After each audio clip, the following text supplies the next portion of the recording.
Mbak Widi, silakan di-share screen-nya.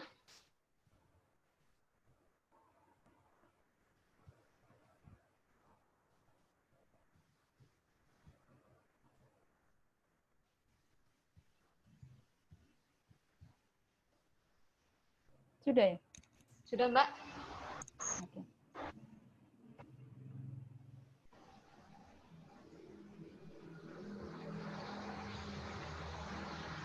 Baiklah.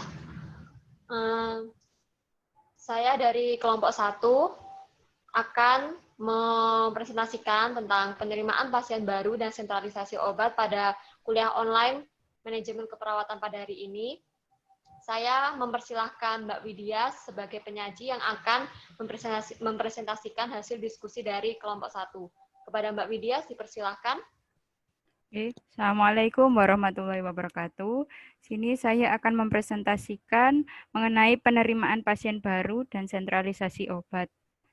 Untuk penerimaan pasien baru, ini ada dua pengertian, yaitu dari Pak Nur Salam 2014, metode dalam menerima kedatangan pasien baru, pasien dan atau keluarga di ruang pelayanan keperawatan, khususnya pada ruang rawat inap atau keperawatan intensif. Kemudian, menurut BEMFI 2017, penerimaan pasien baru merupakan salah satu bentuk pelayanan kesehatan yang komprehensif, melibatkan pasien dan keluarga di mana sangat mempengaruhi mutu kualitas pelayanan.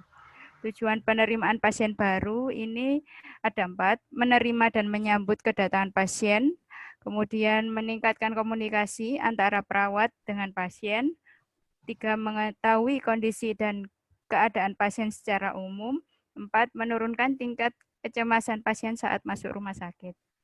Ini tahapan penerimaan pasien baru, ada pra penerimaan pasien baru dan pelaksanaan penerimaan pasien baru.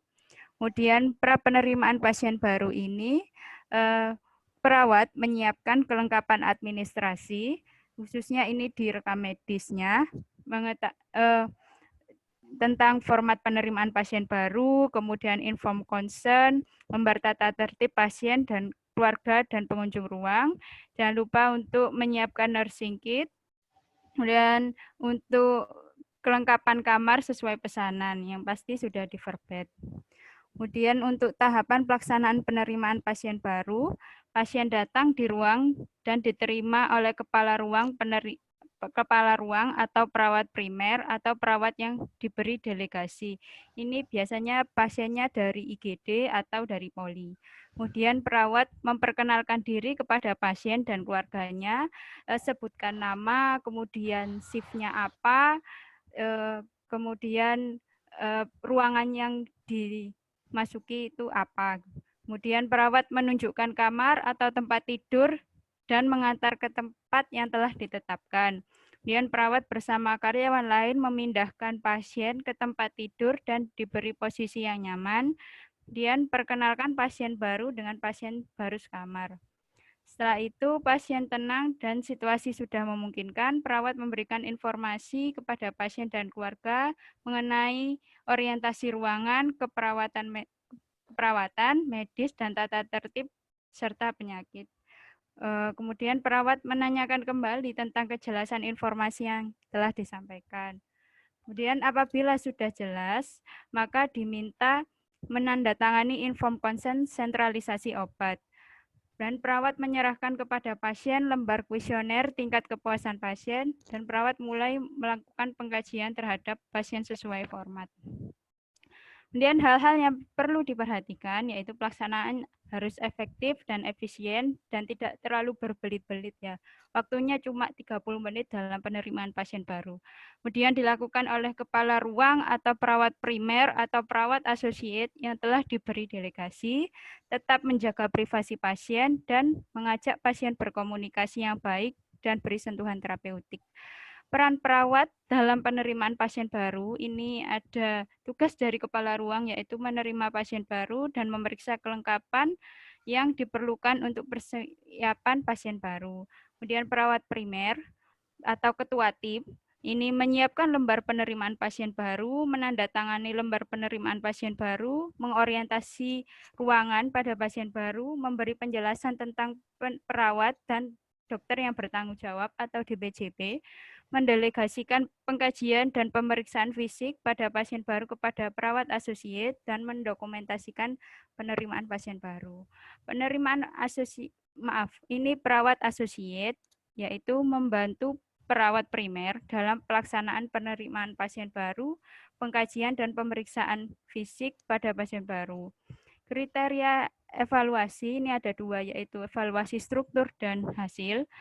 Kalau struktur yaitu sarana dan prasarana yang menunjang lembar penerimaan pasien baru, inform consent, sentralisasi obat, format pengkajian, nursing kit, buku status pasien, dan lembar kuesioner, serta lembar tata tertib. Kemudian untuk penerimaan pasien baru dilakukan oleh kepala ruang, PP atau PA, sedangkan dinas sore malam oleh PP dan PA. Evaluasi proses, ini pasien baru disambut oleh Karu, PP, dan PA. Kemudian pasien baru diberi penjelasan tentang orientasi ruang, perawatan medis, serta tata tertib ruang. Sentralisasi obat, yaitu pengelolaan obat di mana seluruh obat akan diberikan pasien, diserahkan pengelolaannya sepenuhnya kepada perawat. Tujuannya ini agar menghindarkan pemborosan, serta kebutuhan dari pasien itu dapat terpenuhi.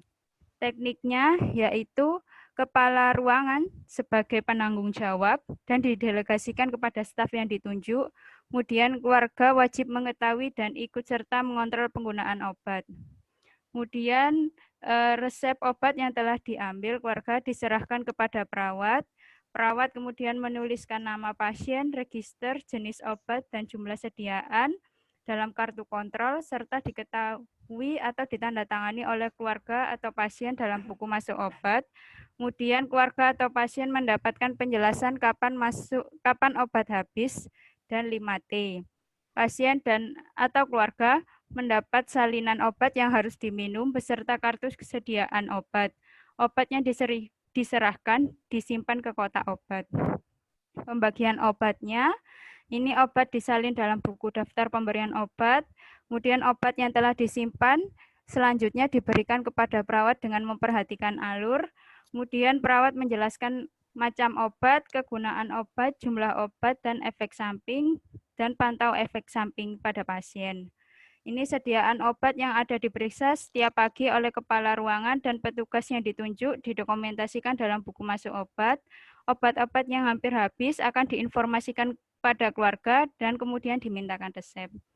Kalau ada penambahan obat baru, itu akan dimasukkan dalam buku masuk obat dan sekaligus dilakukan perubahan dalam kartu sediaan obat.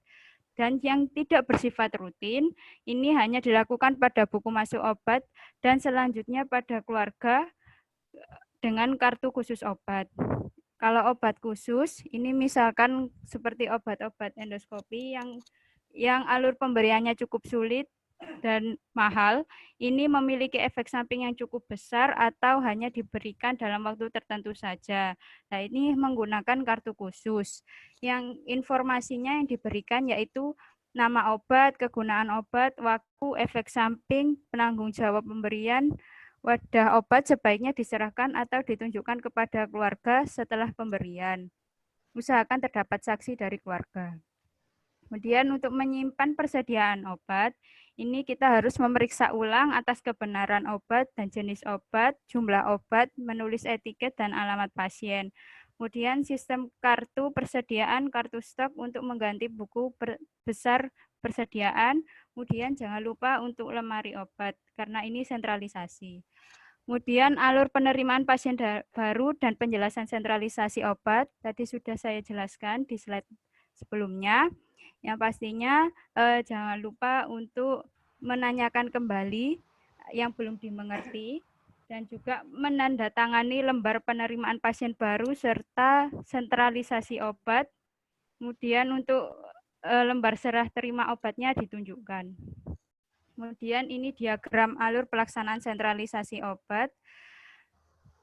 Ini mulai dari dokter. Dokter ini memberikan resep, tapi koordinasi dengan perawat. Kemudian tadi untuk resepnya diberikan kepada pasien dan keluarga, diteruskan ke farmasi atau apotek.